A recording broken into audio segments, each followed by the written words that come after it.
Debe haber surgido en alguna juntada de estos tres, que son como grandes. La del marinero bengalí, dale, loco. Dale, está buena. Puede ser. Y salió. Bueno, vamos a hacer la entrevista del día de hoy. Se nos cayó la primera, pero podemos hacer la segunda. Yo voy a hacer un fuego, por eso hace como al toque me llaman. ¿Qué es hacer un fuego? Voy a hacer un fuego en la esquina. Al toque me llaman, vas a ver. Así hacemos la nota. Generamos un episodio. Vamos a con el legislador de Somos Fueguinos, Raúl Bondartusen, que lo tenemos de otra línea telefónica. Raúl, ¿cómo te va? Gonzalo Benito Zamora y Carolina Masdeu te saludan. Buenas tardes, ¿cómo están? Un saludo para ustedes y para toda la audiencia. Gracias por atendernos, Raúl. Bueno, es uno de los temas ese de ayer en la legislatura, al menos. Sí, se aprobó. ¿Qué es algo vinculado al manejo del fuego? La ley de protección ambiental en materia de incendios forestales y rurales. Sí. Hubo varios temas, Raúl, y este fue uno de ellos, ¿verdad? Sí, bueno, temas ambientales por lo general siempre se tratan en la legislatura, más que nada impulsados por ahí por el bloque del Partido Verde, ¿no? Que son los que más experiencia y trabajo de la mano de Laura Colazo tienen con respecto a este tema. En el día de ayer, no quiero ingresar mucho en el tema porque son amplios, pero rápidamente les puedo decir que una de las leyes que se aprobaron tiene que ver con la conservación de los bosques subacuáticos, ¿no? No sé si han prestado atención a algunos documentales que ya son hasta internacionales ahora y cuentan todas las especies, digamos, de flora que hay debajo, por ejemplo, del Canal de Beagle, en la zona sur de la provincia. Es impresionante. Entonces, si no hubiera agua, estaríamos al frente de un gran bosque, ¿no? Bueno, eso se aprobó una ley para la conservación de ese espacio tan importante, y también otra ley que tiene que ver con los incendios forestales, ¿no? Darle mayores herramientas y más programáticos, digamos, más ordenados para que los brigadistas de la provincia de Tierra del Fuego puedan contar con todos los instrumentos y también una organización jerárquica para poder trabajar. Hoy son muy poquitos los que prestan ese servicio y la verdad que hay que sacarse el sombrero, ¿no? Sueldos súper bajos, arriesgando su vida constantemente. Uno los llama, justamente ayer hablamos con algunas personas que tienen emprendimientos rurales y ellos dicen que cada vez que hay algún principio de incendio o sucede cualquier cosa, preventivamente se ponen a disposición y comienzan a trabajar. Mirá, si mal no recuerdo, creo que son 13 agentes nomás que hacen un trabajo de verdad que asombroso. Así que sin dudarlo, ayer nos acompañamos a este proyecto de ley, se convirtió en ley, espero que puedan servirles para poder seguir previniendo, ¿no? Porque ese es el trabajo primordial que tienen ellos, prevenir los incendios forestales y más en la época que se avecina, que justamente cuando más fueguinos vamos al campo, ¿no? Claro. Sí, obvio. Raúl, bueno, uno de los temas de mayor debate tuvo que ver con la cuestión del presupuesto, herramienta que fue votada por la cantidad justa, y en tu caso y el de tu compañero de bancada, Jorge Lechman, votaron en contra. ¿Cuáles son los motivos que los llevaron a votar de esta manera? Bueno, para empezar te podría decir que quisieron que la ley diga algo, quisieron hacer hablar a la ley, como yo digo, ¿no? Con algo que no dice la ley, que en este caso es el reglamento. A ningún lado figura textualmente los artículos como se planteaba en la interpretación que hacía el bloque mayoritario. Nosotros teníamos la intención de poder votar de manera general el presupuesto y luego solicitar, eso fue una moción de quienes habla, votarlo en general y en particular, y luego en cada uno de los artículos que no estamos de acuerdo, la idea era no votarlos y fundarlo por qué no estamos de acuerdo. Principalmente te puedo decir dos. Uno era el déficit de casi 56.000 millones de pesos para OSEF para el próximo año, para que el vecino tenga una dimensión de lo que significan estos montos. Es la mitad del presupuesto para toda la ciudad de Ushuaia para el año 2025. Es muchísimo dinero planteado como déficit. Bueno, uno entiende la situación que hoy tiene la obra social, pero nosotros no podemos acompañar un déficit sin tener una contrapropuesta del directorio de la obra social, que se lo pedí personalmente en la Comisión de Presupuesto, que presente algún plan de desendeudamiento, de administración, de gestión, aunque sea plurianual, no digo que lo resuelvan en 6 meses, pero al menos sentarse y decir, legisladores, nosotros tenemos un plan a 5 años, y estas son las 5 etapas que vamos a hacer para volver a tener una obra social de primer nivel. Bueno, eso no sucede. Al menos en el primer año que yo estoy trabajando en la legislatura no hubo una sola reunión donde el directorio de OSEF o el gobierno se sienten a plantear ante los legisladores cuál es la solución para la obra social, que no sea la fácil, ¿no? Que no sea querer subirle los aportes de los trabajadores, de querer sacarle dinero a la caja de jubilados, como se está haciendo en este momento y que nosotros nos hemos supuesto, querer sacarle recursos con otras leyes que estaban dispuestas para salud, educación, también para financiar la obra social. Bueno, así es fácil, ¿no? Con billetes sacando de todos lados. Me parece que no es sin embargo, sin embargo, Raúl, en las últimas semanas uno puede escuchar, no sé, estoy pensando ahora en Reencontrándonos, por ejemplo, que tenían deuda, el corte que hubo en las farmacias, y yo recordaba, hemos hablado con vos y con otros parlamentarios, esta suerte de traspaso de los recursos de ese dinero extraordinario que recibe por operaciones bancarias la caja de jubilaciones y que se transfirió a OSEF primero por 6 meses y después fue renovado, que es ni siquiera con ese aporte de dinero la gestión permite evidenciar que la cosa se acomoda.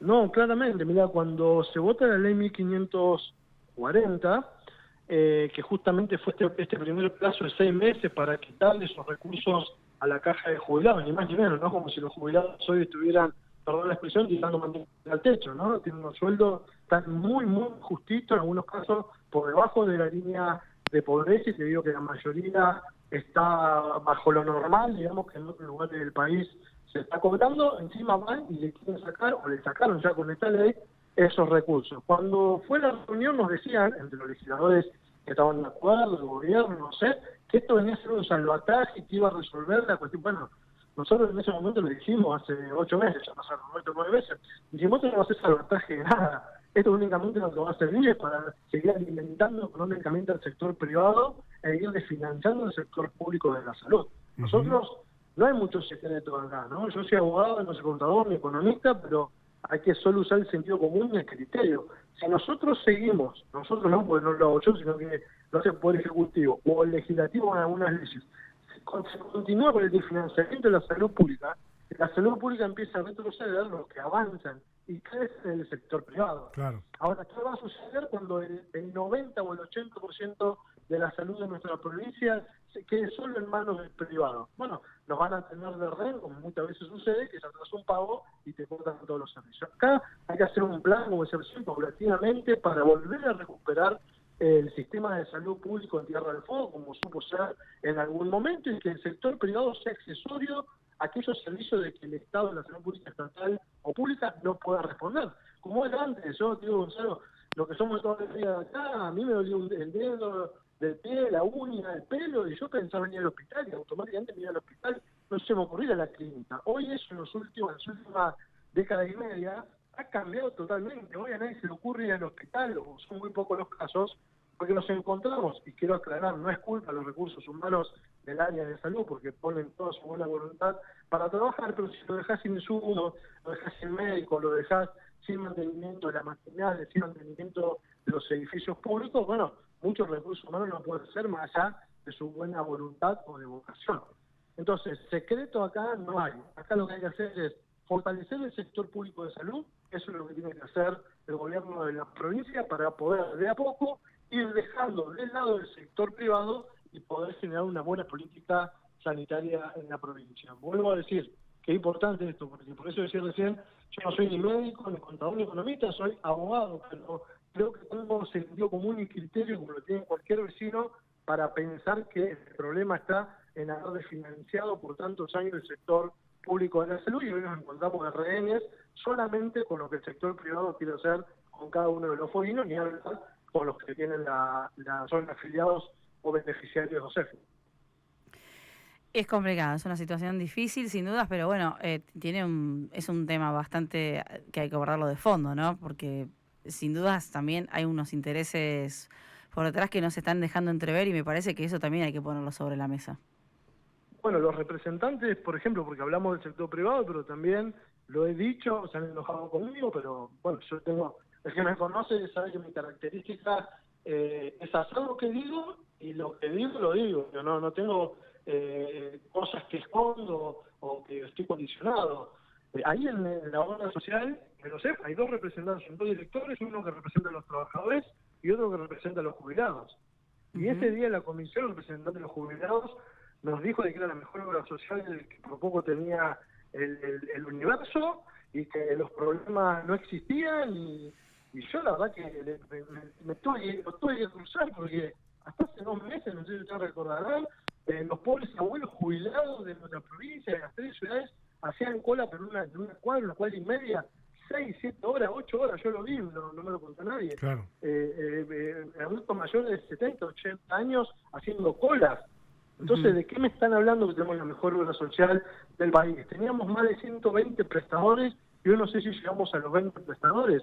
O sea, cada vez se ha cerrado más el círculo de las prestaciones que tienen que dar la obra social a los afiliados y terminó todo cerrándose un monopolio de las clínicas más grandes de la provincia. Así que, bueno, esto seguramente siempre me trae alguna crítica o que alguien dice algo de mí, pero yo no le puedo mentir a la gente, esta es nuestra verdad, porque si no acompañamos ninguna de las dos leyes para quitarle la plata a los jubilados y la obra social, y no vamos a acompañar tampoco si hay alguna idea de que se tengan que subir los aportes de los trabajadores. Porque les digo una cosa más, siempre dicen los trabajadores aportan el 3%, es muy poco, ¿no? Bueno, eso es una mentira. Los trabajadores aportan de su salario el 3%, pero el Estado, digamos, que es el que paga los salarios, de contribuciones paga el 9%. Entonces, es el 12% que se va a la obra social cuando uno hace el cálculo de la masa salarial total, ¿no? Porque cuando uno también se siente en paritarias, se tiene en cuenta todo, no solamente el sueldo, sino que la masa salarial también. O sea, que por cada trabajador de la provincia de Tierra del Fuego, el 12% de todos esos ingresos que van a parar a sueldos, van a parar a la obra social. No es el 3%, es el 12% porque la masa salarial es total. El legislador lo cambia de tema porque, bueno, otro de los temas que se plantearon, y en este caso de parte de los legisladores Miriam Martínez y Federico Greve, se presenta un proyecto de reforma de ley del registro civil, bueno, con la intención de que niños de 13 años, personas de 13 años, puedan cambiarse de identidad de género autopercibida con el aval de un adulto responsable o a cargo, un representante legal, por así decirlo. Bueno, vi también en sus redes sociales que no está de acuerdo con esto. ¿Por qué se opone? A ver, la cuestión de fondo que tiene que ver con identidad de género ya se encuentra regulada por la normativa nacional, porque es en realidad la que debe entender justamente en esta temática, lo mismo que sucede con el nombre, que es la ley 1848, que ha tenido modificaciones, ¿no? Pero es la ley base del nombre. Lo que la provincia puede hacer es regular la organización, digamos, y la administración de los registros civiles de la provincia, pero no puede normar, digamos, cuestiones de fondo y menos cuestiones que se contradicen con lo que dice la normativa nacional. Lo que se ha intentado hacer con este proyecto de ley es una reglamentación encubierta de la ley nacional a través de una ley provincial. O sea, quisieron usar una gambeta legislativa para hacer algo que no se puede hacer, y bueno, nos dimos cuenta de esto y hicimos el planteo. Pero yendo al fondo de la cuestión, tiene que ver con esto. 2 cosas que me llamaron mucho la atención. Primero, que estamos hablando de menores. Segundo, de que cuando se habla de la autorización de sus progenitores, ya no se habla en el conjunto de los 2 progenitores, porque, digamos, la patria potestad, que hoy ya no se llama así, pero digo, por ejemplo, para nosotros que ya tenemos más años y que venimos con el Código Civil anterior, la patria potestad que tienen los padres, la patria potestad es compartida, no puede ser por una. ¿Cuántas familias hoy están desmembradas? Muchísimas. Entonces yo creo que no es justo que uno solo de los padres pueda decidir sobre eso, más allá de la decisión previa que el menor le hace saber a su progenitor. Y por otro lado, también esto de la autorización de los padres es hasta los 16 años. Por acá lo que se plantea en esta ley es que de los 16 en adelante pueda ir solo al registro civil, siendo menor de edad, solo al registro civil para poder hacer el planteo de cambio de género o cambio de identidad. Con respecto a los mayores, yo nunca me he opuesto en este sentido, no puedo estar de acuerdo, a favor, puede dar una opinión, pero es lo que corresponde, mayor de edad puede hacer lo que quiera. Ahora, cuando no sos mayor de edad y sos menor, tenemos un Código Civil, tenemos la Constitución, normativa supranacional con respecto a los derechos de los niños, hay un montón de normativa de que a veces se interpreta para un lado cuando conviene y al otro lado cuando conviene, por los derechos del niño también tiene que ver con esto. No es solamente el derecho a su identidad, sino que también el Estado pueda protegerlo, ¿no? Por eso el Código Civil también tiene normativas claras con respecto a los menores y hace una clasificación. Pero Raúl, de qué tipos de menores según la edad. Vos lo que estás explicando es que la normativa a nivel nacional no avanza tanto como este proyecto que se presentó. No, claramente. Lo que o sea, hoy a nivel nacional, un menor de 16 años con autorización de uno solo de sus padres no puede hacerlo. No, depende de por eso decía que depende de la reglamentación de cada una de las provincias, que no se hace por ley, se hace de otra manera. Tiene que haber otro tipo de reglamentación en ese sentido. ¿Y de qué manera si no es por ley? Hoy, bueno, el gobernador, tengo entendido de que había firmado, no sé si él directamente, si es un decreto o una resolución, y creo que está circulando una resolución con respecto a eso, que también nosotros nos vamos a poner si va en ese sentido y contrario a lo que dice la normativa. Es un tema que tenemos que a ver, el problema es perdóname que te interrumpa, esa es la parte que yo no entiendo porque no conozco la legislación. Vos decís, ¿es contrario a la legislación nacional lo que se no es contraria, sino que amplía, y vos no podés ampliar derechos de fondo, porque hay cuestiones que se regulan de fondo a nivel nacional. Las cuestiones procesales, o todo lo que dice la ley, que delega las facultades en la provincia, recién lo pasa en la provincia. Por ejemplo, IGJ. Antes IGJ era nacional, pero las normas de IGJ son nacionales. Lo que pasó a las provincias de la Inspección General de Justicia es la organización de esa oficina. Lo mismo sucede con los registros civiles. Ustedes recordarán que los registros civiles antes eran nacionales. Sí. Con la descentralización de los registros nacionales, las normas de fondo, que son las normas, que son las leyes nacionales, el Código Civil, que regulan la materia justamente de los derechos civiles, eso no se puede modificar, no se puede ampliar ese derecho. Bueno, solamente lo puede tomar la nación. Pero por eso yo te pregunto a nivel nacional, lo que está escrito en la normativa, la interpretación establece que un menor de 16 puede con la autorización de uno solo de sus padres, o que tiene que ser sí o sí con los dos. No, eso no sucede en la normativa nacional, y de 16 en adelante también necesita un procedimiento. No recuerdo exactamente si es del padre, pero se necesita un procedimiento también para darle comunicación o correr de vista a la justicia. En cualquier caso, más allá de la cuestión, por decirlo así, técnica de la legislación local con la legislación nacional, lo que entiendo en tus palabras es que vos no estás de acuerdo con que una persona menor de 16 años, con la autorización de uno solo de sus padres, pueda hacer el cambio de identidad, y tampoco estás de acuerdo en que si tiene más de 16 lo haga sin autorización de ninguno. Así es, sí, no solamente por la autorización de uno de sus padres, sino de que se estaría violando normativa nacional y supranacional que tiene que ver con la responsabilidad. Usamos la frase patria potestad, no se llama así, pero para que la mayoría entienda que es un derecho que tienen los padres sobre ese menor, un derecho y un deber que tienen sobre ese menor, y en este caso no se estaría respetando, salvo que judicialmente uno de esos progenitores haya perdido la patria potestad y quede en manos de aquel que va a autorizar. Ese es un caso en particular y totalmente distinto. Y tampoco creo que un menor de 12 años, 11 años, 10 años, 13 años tenga la suficiente madurez para poder llevar adelante este tipo de decisión, que claramente va a ser para toda la vida, ¿no? Volver a retroceder en este sentido, como sucede con el procedimiento de los mayores de edad, para poder volver a cambiar de género, ya no alcanza con una simple declaración del registro civil, sino que tiene que iniciar un proceso sumario ante la justicia para poder volver a su género anterior. No es un trámite sencillo. Uno no es que va al registro... No, y el cambio tampoco es un cambio sencillo, porque el cambio también habla de la partida de nacimiento, no es solamente el DNI. O sea, esto es ¿Cómo? Perdón. Que el trámite de cambio de género en el DNI no es solamente del DNI, sino que además hay que rectificar la partida de nacimiento. Exactamente, la partida de nacimiento se deja a resguardo en el registro civil, no se destruye, queda justamente porque existe un trámite posterior, un trámite sumario que se lleva adelante en el Poder Judicial en el caso de que esa persona que tuvo la intención de cambiar su género por primera vez en el registro, ¿no?, con un simple trámite, va a retrotraer ese género con un proceso judicial. Claro, no es algo sencillo. Eso puede llevar unos cuantos, no sé si meses, pero unos cuantos días para poder tener el trámite culminado. Yo sí, igual lo que eso... propongo son a varias cosas. Primero, que no creo que un menor... Es discutible, cada uno tiene su parecer. No, aparte el Congreso el Congreso lo trató durante, no meses, prácticamente un año entero, o sea, hasta que se pudo llegar al cambio de DNI, la ley también transgénero tiene otro tratamiento larguísimo, en donde hay un montón de justificaciones, en donde te dicen que no importa que vos pienses que es menor y no tiene la capacidad porque eso es mentira. O sea, todos muestran una capacidad distinta y obviamente es muy difícil vivir en el cuerpo totalmente indeseado siendo internamente otra persona. Eso no lo podemos discutir, pero bueno, ya es un tema también de ideologías y para otros y que no se metieron de lleno.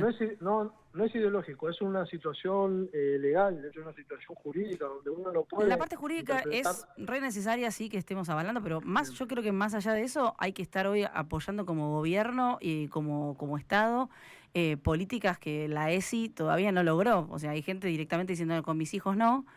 Y no llegás a hablar con nadie para poder decir, che, pero ¿qué te está pasando? Hay profesores, docentes, familias sin entender nada de la situación, ni siquiera queriendo entender, y ahí es donde está lo grave el asunto. O sea que lo del DNI sería un tema menor. No, sin duda, porque eso trae otros tipos de temas que son accesorios, digamos, a tener un DNI o no, y hay gente que no hace falta que cambie el DNI para poder autopercibirse de otro género. No me refiero a eso.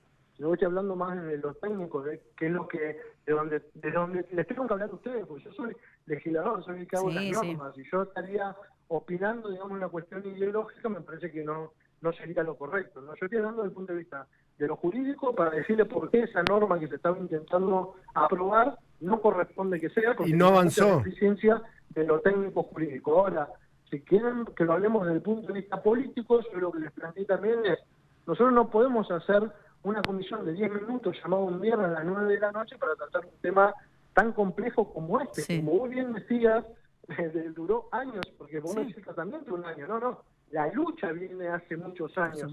Llegó al Congreso en un año. Y nosotros vamos a definir en Tierra del Fuego una reunión con 4 legisladores un viernes a las 9 de la noche. Me parece que no es serio. ¿Existen casos?